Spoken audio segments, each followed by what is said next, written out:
이런 이야기가 있지요. 강한 자가 살아남는 것이 아니라 살아남는 자가 강한 것이다. 유명한 말입니다.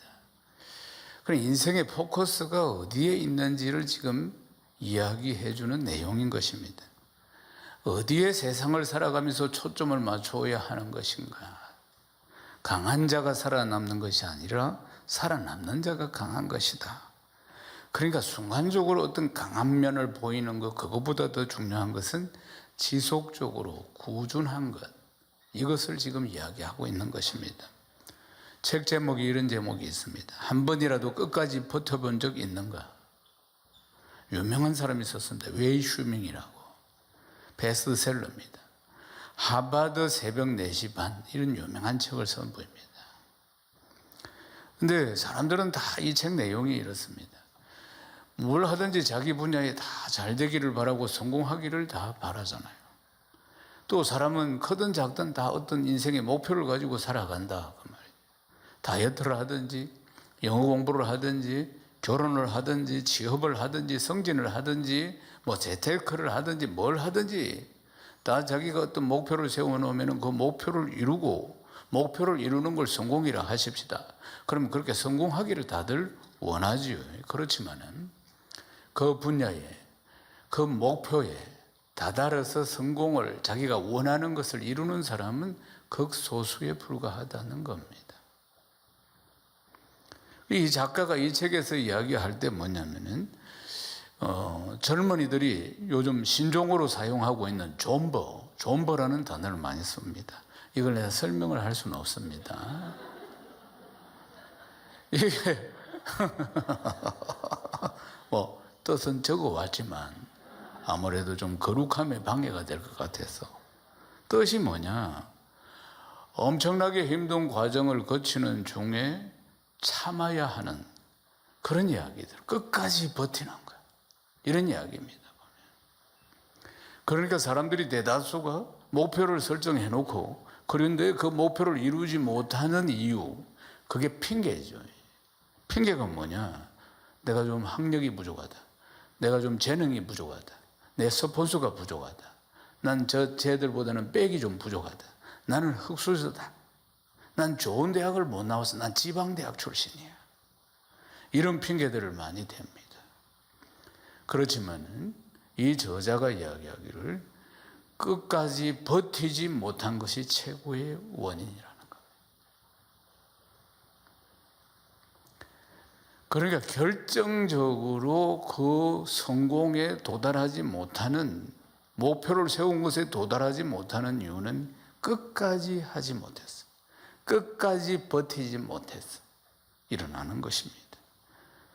그래서 요즘 젊은이들의 신조어가 존버로 존버해야 승리한다, 이런 이야기를 하는 겁니다. 무슨 뜻입니까? 치열한 경쟁 속에서 끝까지 해야 한다, 이런 이야기인 것이죠. 우리의 삶 자체가 얼마나 큰 경쟁입니까? 산다는 것 자체가 큰 경쟁입니다. 그리고 한국에 사는 것은 더 큰 경쟁입니다. 우리는 뭐 자원이 있습니까? 없습니다. 땅을 파도 뭐가 나옵니까? 아무것도 안 나옵니다. 하늘로 올라가면 뭐 나옵니까? 아무것도 없습니다. 자원이 없어요. 우린 작은 땅에 여러 사람이 살고 있습니다. 인구 밀도가 높아요. 그런데 참 하나님 축복하신 거, 우리가 머리가 좀 좋습니다. 왜냐하면 샴푸를 좋은 걸 쓰기 때문에. 우스갯소리고 한국 사람들이 머리가 좋다고 하잖아요, 보면은. 그러니까 얼마나 이 머리로 그냥 어떻게 하여튼 아이디어를 내고 기획을 하고 창의적인 발상을 내고 그러면서 치열하게 살아가고 있습니다. 치열한 경쟁이에요. 마치 삶 자체가 100m, 200m 단거리 하는 것 같아요. 열심히 뛰어서 있는 힘을 다해서, 그래서 빨리 결과를 얻기를 원합니다. 조급한 마음들도 우리 안에 있는 특징입니다. 조급하지, 빨리 어떻게 하든지 결과가 나오기를 바라고, 그리고 그 결과가 나오지 않으면 빨리 포기해버리는 것입니다. 작은 목표라고 할지라도 그것을 끝까지 해내는 사람은 많지 않습니다. 그것이 큰 목표에도 마찬가지입니다. 막 단거리 경주같이 막 이 초창기에는 막 힘을 내가지고 해보고 막 열심히 하다가 근데 자기가 원하는 목표가 결과물이 나오지 않으면 끝까지 뭔가를 해보려고 하지 않고 그냥 포기해버리는 것이 빨리 성과를 내려고 하는 마음, 조급한 마음에서 오는 것입니다. 그렇지만 이 저자는 이야기하기를 작은 것 하나도 끝까지 버티는 게 중요하다. 이것이 바로 목표를 이루는 훈련이라는 것입니다. 사랑하는 여러분, 두 날개 이 프로세스 양육에서 가장 강조하는 게 뭡니까? 반복 지속입니다. 반복 지속. 그래서 우리 교회가 이렇게 건강한 교회가 된 겁니다. 지속적으로 그 일들을 해온 것, 양육을 받아온 것. 신앙생활은 마라톤 아니겠어요? 끝까지 잘 달려가는 게 중요한 줄로 믿습니다. 이 책의 내용 중에 눈에 딱 띄는 게 포기라는 단어입니다. 포기라는 단어를 내려놓고 다시 한 걸음 걷는 노력이 필요하다. 이 한 걸음이 바로 내 미래를 바꾸는 첫 걸음이 될 것이다. 이러한 내용인 것입니다. 사랑하는 여러분, 제가 왜 이야기를 드리느냐 하면은 우리가 지금 마지막 때, 오늘 말씀에 나온 것처럼 마지막 때를 살고 있기 때문인 것입니다. 마지막은 두 종류가 있습니다. 내 개인의 종말, 우리 언제 죽을지 모르잖아요. 다음 주 예배 드릴 수 있다고 보장하는 분 있습니까? 목사님 오늘은 너무 피곤하니까 적당히 하시고, 근데 다음 주로 와서 은혜 많이 받을게요. 다음 주에 만날 수 있다는 보장이 있습니까? 훅 불면 꺼지는 인생인데, 태어나는 건 순서가 있지만 가는 건 순서 없습니다. 점 닦고 안 가는 거 아니잖아요. 그러니까 개인의 종말 언제나 가까이에 있습니다. 그리고 세상의 종말, 마지막 때가 가깝다고 주님이 말씀하셨어요. 우리가 느끼기에도 참으로 마지막 때가 가깝다, 그 시와 때는 알 수 없지만 세상이 이렇게 돌아가는 걸 보면은 성경이 말씀하고 있는 내용들이 충만하다, 곧 주님이 오시겠구나 하는 걸 느낄 수가 있습니다. 사랑하는 여러분, 분명한 것은 어제보다는 오늘이 내 종말이 가깝고 주님 오실 날이 가까운 겁니다. 아멘이십니까? 그렇죠. 작년보다는 올해가 더 가깝고 지난달보다는 이달이 더 가깝고 나의 개인의 종말과 이 세상의 종말이 가깝다는 것이죠. 시와 때는 알 수 없지만 말이에요.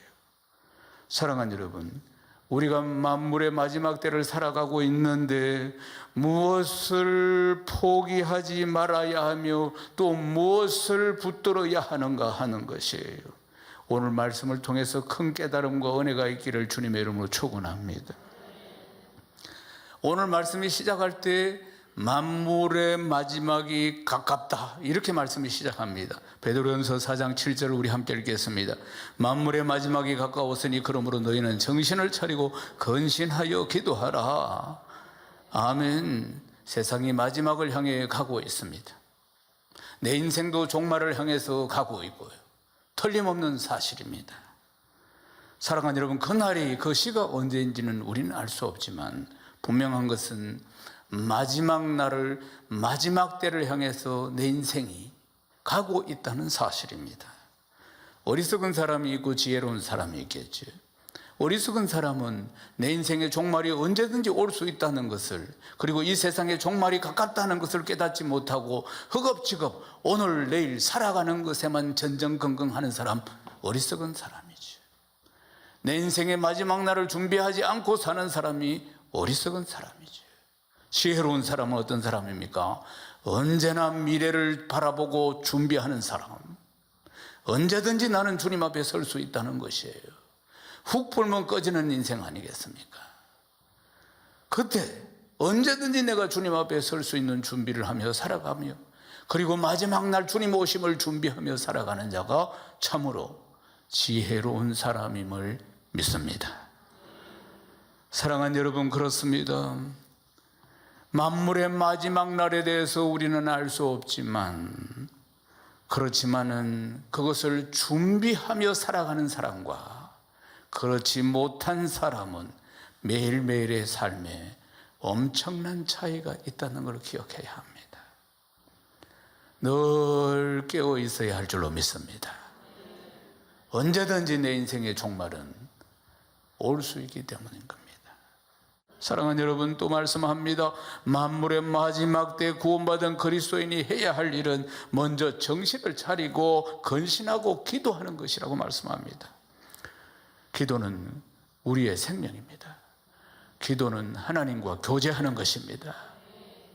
하나님과 교제하고 교통하는 것이 기도라 그 말입니다. 우리 인생이 얼마나 연약하고 부족합니까? 하나님은 전능하십니다. 전능하신 하나님과 교제하고 전능하신 하나님의 도움이 절대적으로 필요한 것입니다. 만물의 마지막이 가까울수록 정신을 차리고, 오늘 말씀하죠, 정신을 차리고 기도해야 합니다. 코로나 때문에 정신을 잃었습니다. 그래서 기도의 자리에 오지 않습니다. 예배의 자리에 오지 않습니다. 정신을 차리고 기도해야 합니다. 정신을 차린다는 게 뭡니까? 마음을 다잡아야 한다는 것입니다. 하나님과 교제하기 위해서, 하나님과 소통하기 위해서 마음을 다잡아야 합니다. 마음이 복잡합니다. 염려, 걱정, 근심이 많습니다. 바쁩니다. 피곤합니다.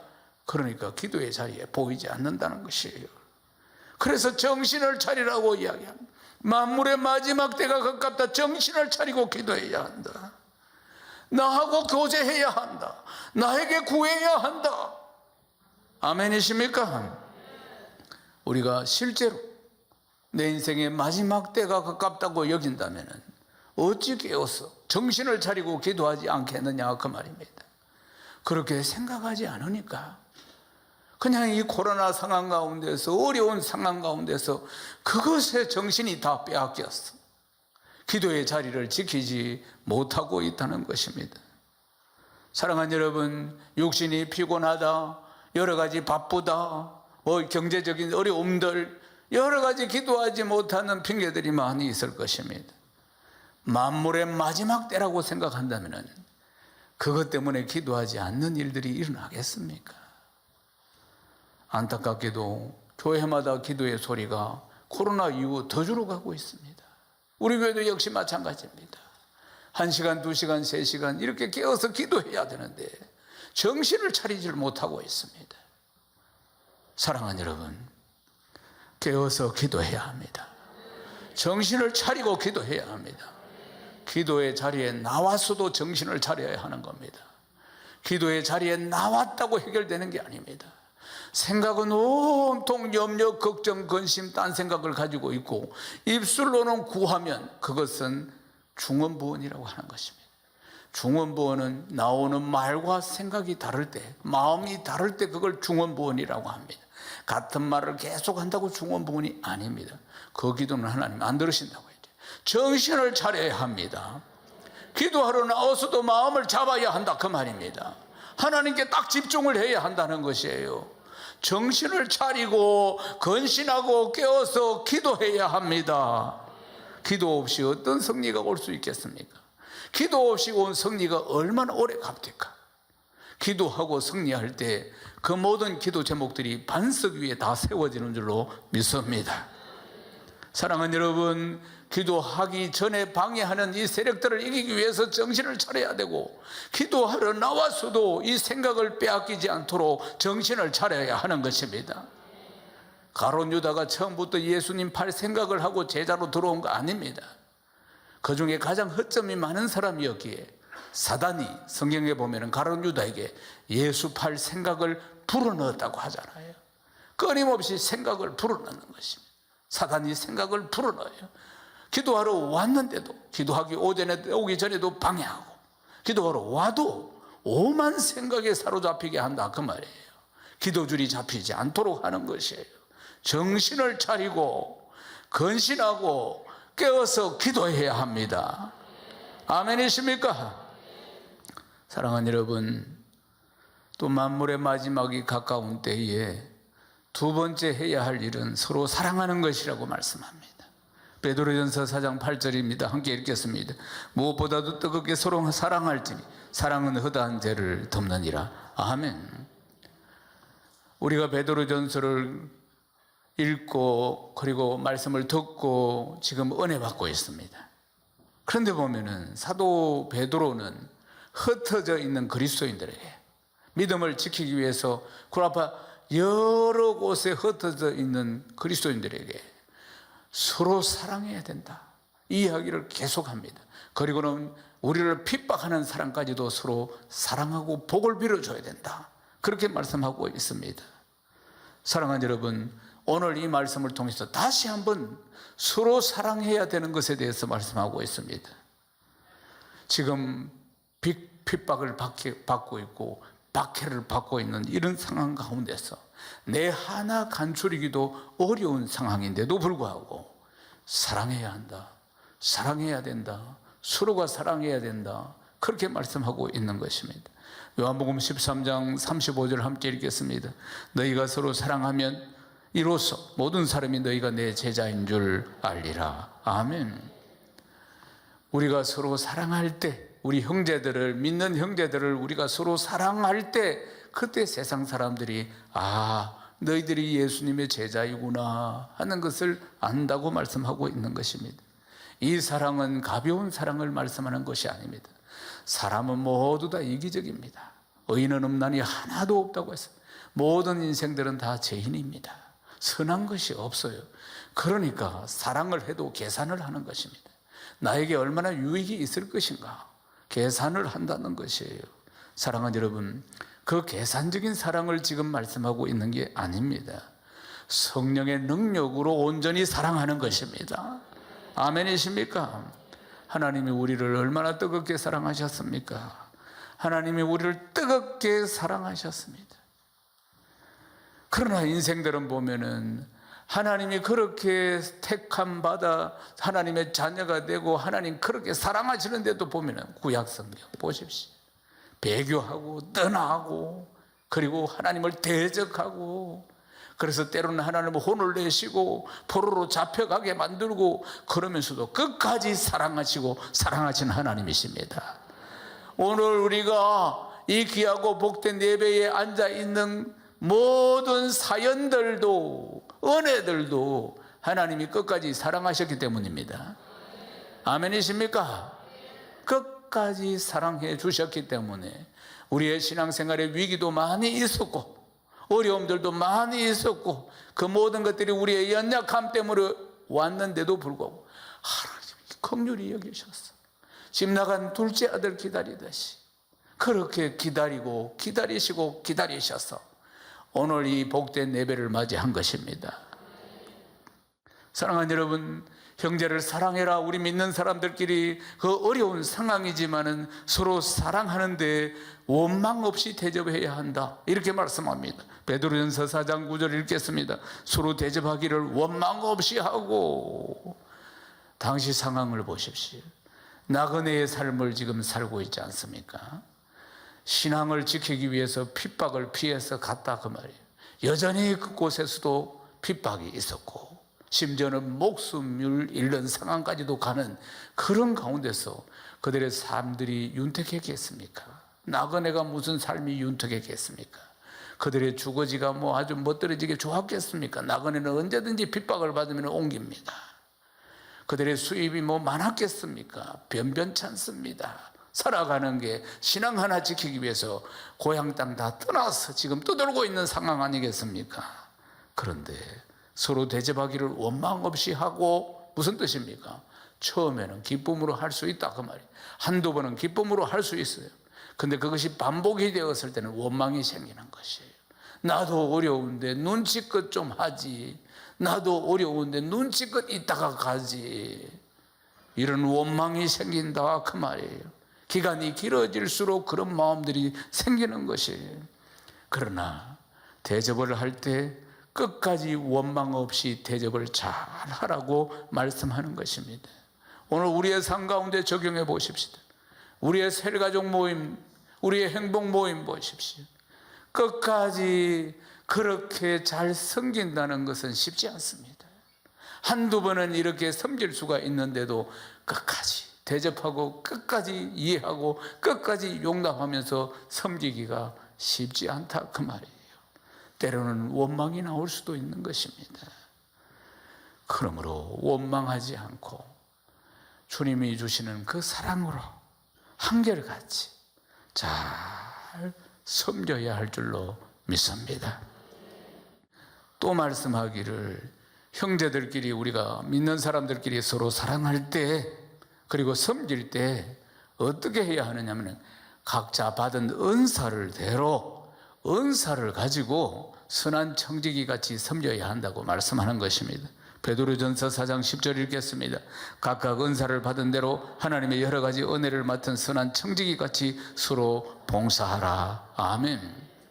여러분 양육반을 받으실 때 자신이 어떤 은사를 하나님께로부터 받았는지 체크를 해봅니다. 어떤 사람은 섬기는 은사, 대접하는 은사, 여러 은사들이 있지요. 전도하는 은사, 또 기도의 은사, 여러 은사들이 있습니다. 우리가 하나님 나라를 위해서 또한 형제들을 섬길 때 그때 이 은사를 따라서 섬겨야 하는 것입니다. 선한 청지기가 되어서 섬겨야 한다고 말씀하는 것입니다.